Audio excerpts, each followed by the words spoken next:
Minasan konnichiwa, perkenalkan saya Lutfia, perwakilan dari kelompok 2 yang akan menjadi moderator dalam presentasi hari ini. Pada kesempatan hari ini, kami akan mempresentasikan puisi dari Takamura Kotaro berjudul Nakihito ni.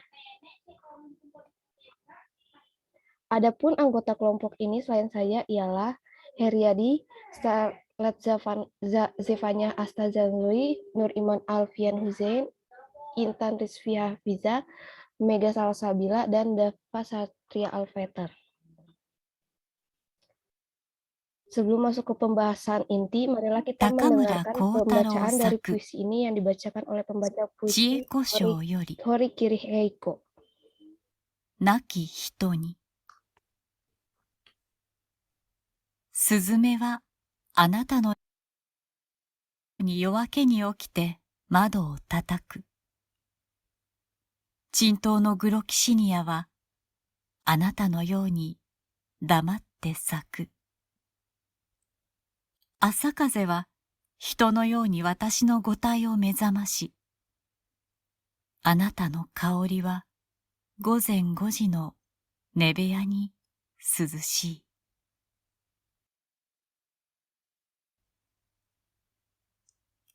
私は白いシーツをはねて腕を伸ばし、夏の朝日にあなたの微笑みを迎える。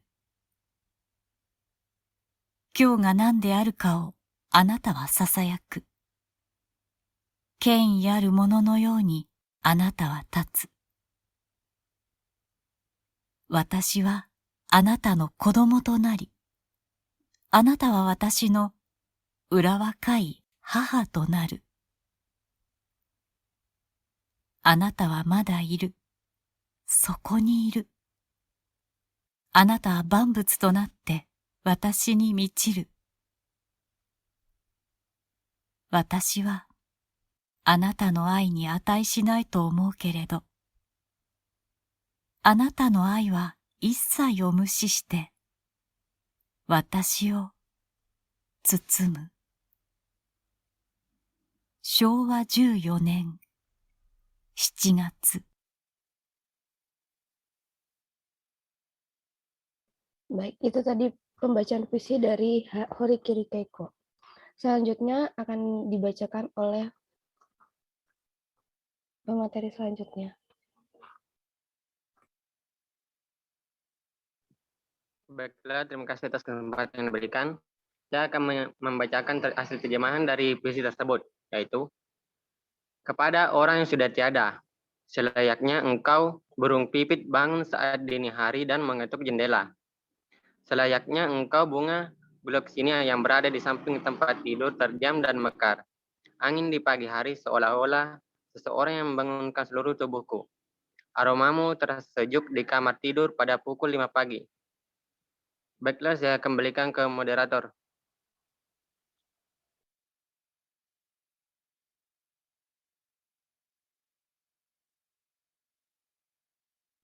Baik, selanjutnya akan dibacakan oleh Asta. Baik, selanjutnya bagian kedua. Pada bagian watashi wa shiroi shitsu wo hanete ude o nobashi, yang berarti aku membentangkan spray putih dan merentakkan tangan. Lalu bagian natsu no asahi ni anata no hohoemi o mukaeru, menyambut senyummu pada cahaya pagi hari di musim panas. Kyou ga nande aru ka o anata wa sasayaku, engkau membisikkan tentang apa hari ini. Kei aru mono no yoni anata wa tatsu, engkau bangkit selayaknya seorang yang memiliki hak kuasa. Saya kembalikan ke moderator. Baik.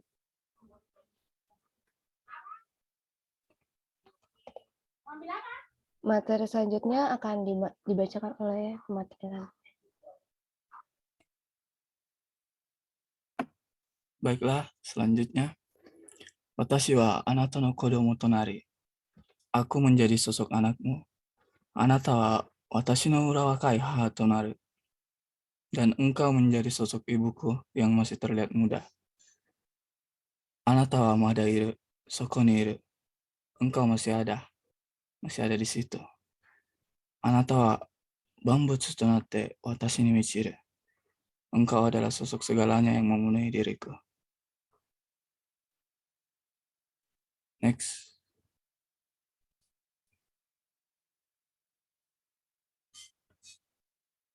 Watashi wa anata no ai ni atai shinai to omou keredo. Aku merasa bahwa aku tak ada nilainya pada kasihmu. Anata no ai wa issai o mushi shite watashi o tsusumu.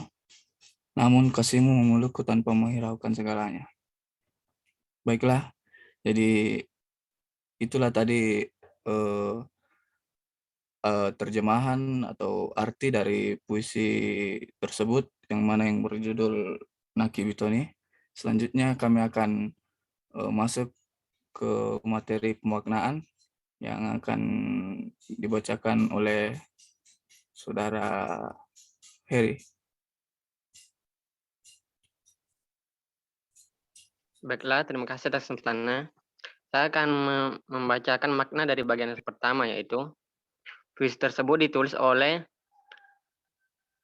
Kotaro, ditujukan untuk seorang wanita bernama Chieko Shio. Burung pipit bangun saat dini hari dan mengetuk jendela. Pada bagian ini, wanita tersebut diibaratkan sebagai sesosok angin yang mengetuk untuk jendela. Lalu pada bagian bunga gloxinia yang berada di samping tempat tidur, terdiam dan mekar, penulis menggambarkan sosok wanita tersebut dengan menggunakan pengekspresian bahasa bunga dari gloxinia yang dapat berarti indah dan mempesona. Baiklah, slide selanjutnya. Chikusio yang dimaksud ini sudah tiada dan digambarkan berkunjung mendatangi si penulis dengan sosok kaze atau angin yang bertiup ke arahnya. Lalu pada bagian aromamu terasa sejuk di kamar tidur pada pukul 5 pagi. Dimaksud bahwa ketika angin itu masuk ke kamarnya,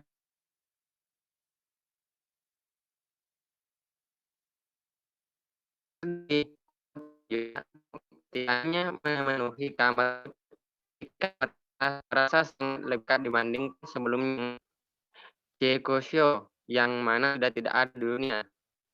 Yang dimaksud angin tersebut digambarkan sebagai sosok wanita itu dan dia merasa sedang bertuan dengannya dari hati ke hati atau ungkapannya lainnya dari jiwa antar jiwanya.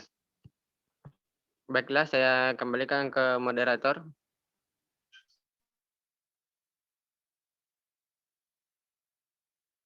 Baik, materi selanjutnya akan dibacakan oleh Asta.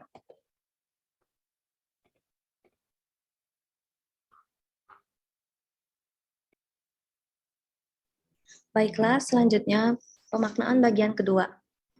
Pada bagian, aku membentangkan spray putih dan merentangkan tangan menyambut senyummu pada cahaya pagi hari di musim panas. Menggambarkan situasi tanggapan Kotaro di mana dia dikunjungi oleh wanita itu. Lalu, engkau membisikkan tentang apa hari ini? Wanita ini digambarkan seakan berbisik kepada si penulis, seolah menanyakan kabarnya dan apa yang akan dia lakukan hari ini.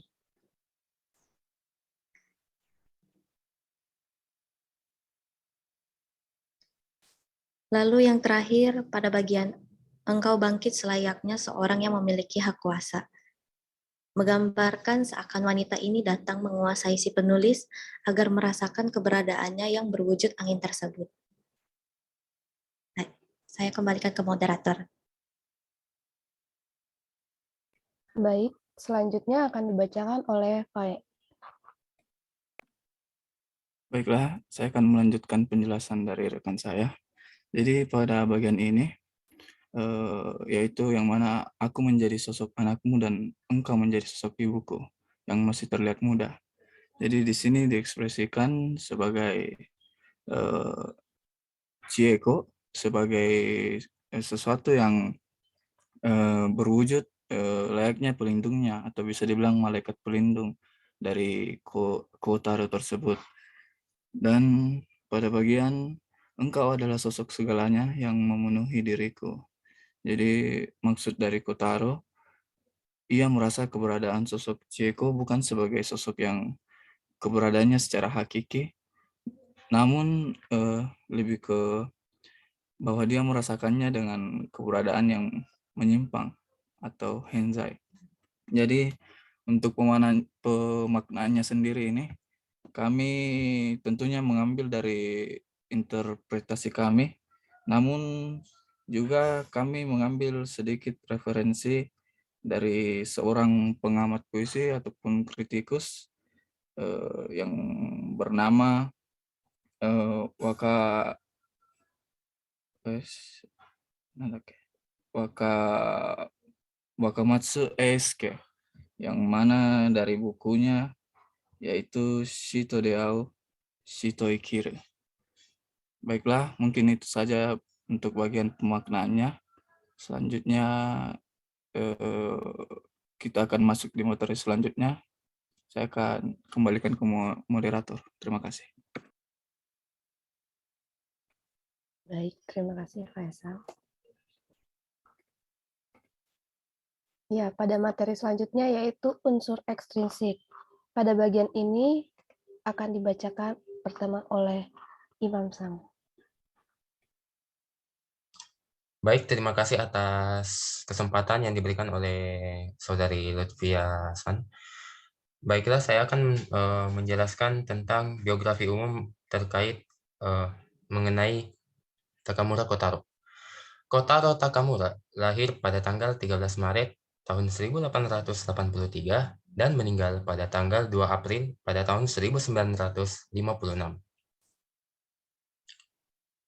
Kotaro Nakamura adalah seorang penyair puisi serta pemahat patung.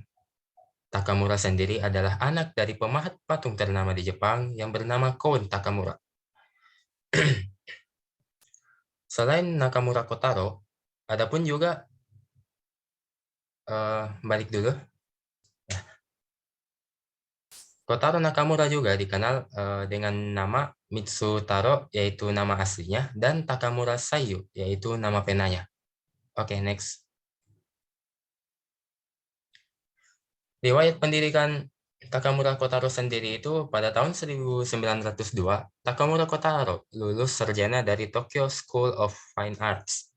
Pada tahun 1906, Takamura melanjutkan studinya di New York di Art Student League of New York City. Dan tahun 1907 hingga pada tahun 1908, melanjutkan studinya lagi di beberapa negara yaitu di London dan Paris. Dan pada tahun 1909, Takamura Kotaro kembali ke Jepang.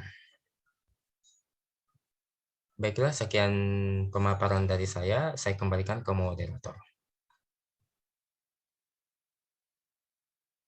Baik, terima kasih Mamsan.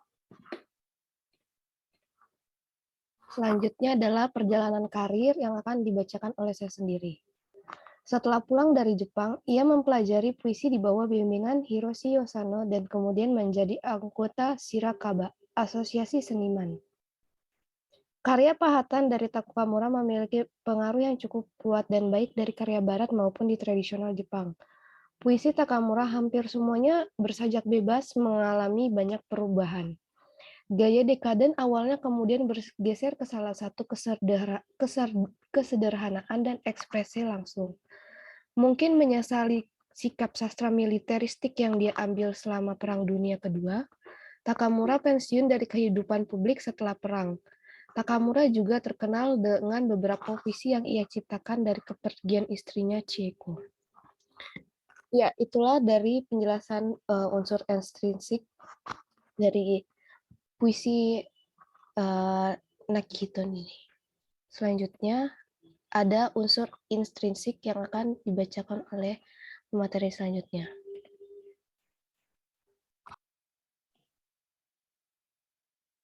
Baik, unsur intrinsik yang pertama yaitu tema.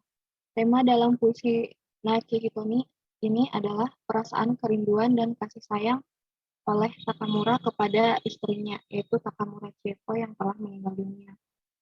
Penyair menyajikan tentang kehadiran mendiang istrinya.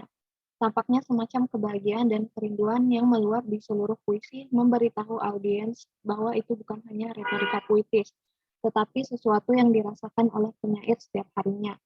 Itu terlihat pada bait uh, Asakaze wa hito no yo ni watashi no gotai o mezamashi, yang artinya angin di pagi hari seolah-olah seseorang yang membangunkan seluruh tubuhku.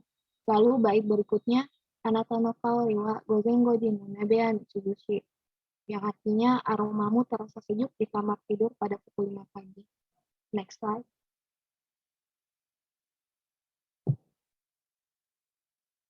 Selanjutnya, dalam puisi Nakki Hiponi, tema kasih sayang digambarkan sebagai cinta Kotaro yang digambarkan abadi untuk selama-lamanya. Chieko yang sudah meninggal dianggap masih ada dalam hidup Kotaro dan masih hidup untuk menemani hidupnya. Terlihat pada bait Anata wa madariru sokoneiru, yang artinya engkau masih ada di situ. Bait selanjutnya Anata wa bambu sutonate watashi ni michiru, yang artinya engkau adalah sosok segalanya yang memenuhi diriku. Baik, pemateri selanjutnya akan dilanjutkan oleh Intan Setihatidin. Terima kasih.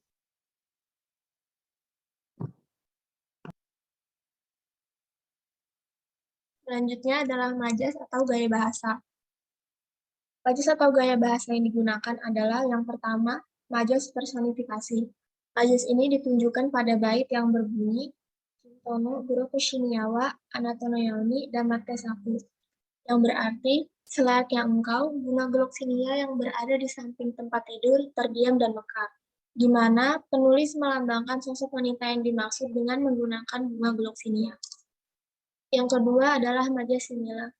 Majas ini ditunjukkan pada beberapa bait yang ditulis secara tersirat menggunakan kata penghubung seperti selayaknya.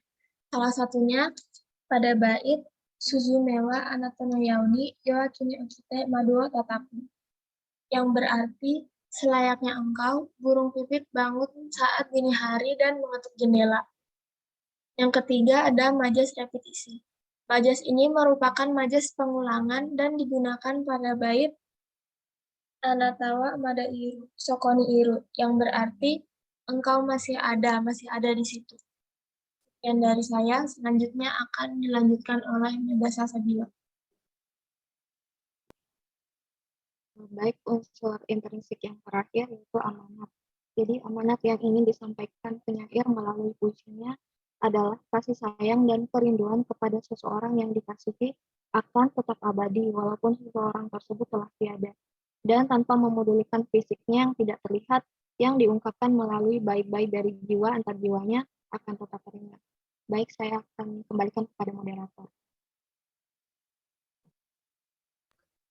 Baik, demikian presentasi dari kelompok 2. Itulah tadi pemaparan tentang puisi dari Naki Hitoni. Saya sebagai moderator pamit undur diri. Mohon maaf atas kekurangannya. Arigatou gozaimashita. Hai, ijo desu.